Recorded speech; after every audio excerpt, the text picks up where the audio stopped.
Cholesterol స్థాయిని నియంత్రించి గుండె జబ్బుల్ని తగ్గించే హై ప్రోటీన్ సలాడ్ ఎలా చేయాలో చూసేద్దామండి. ముందుగా ఉల్లిపాయలని సన్నగా తరుక్కొని పెట్టుకోవాలి. అలాగే క్యారెట్ తురుము, క్యాప్సికమ్ని కూడా సన్నగా కట్ చేసి పెట్టుకోండి. ఇప్పుడు మనం కాబూలీ శనగల్ని ఒక 3-4 విజిల్స్కి బాయిల్ చేసుకొని ఒక బౌల్లో తీసి పెట్టుకోండి.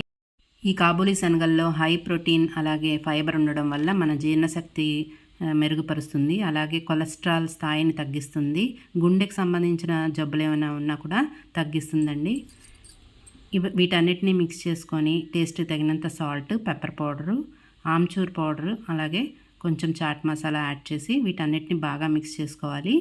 ఇప్పుడు మనం టేస్ట్ తగినంత లెమన్ కూడా ఇందులో కొంచెం పిండుకోవాలి. అంతేనండి, మన high protein rich salad ready. దీన్ని డైలీ మనం డైట్లో తీసుకోవడం వల్ల ఎన్నో రకాలైన వ్యాధుల నుంచి ఉపశమనం కలుగుతుంది. తప్పకుండా ట్రై చేయండి ఫ్రెండ్స్.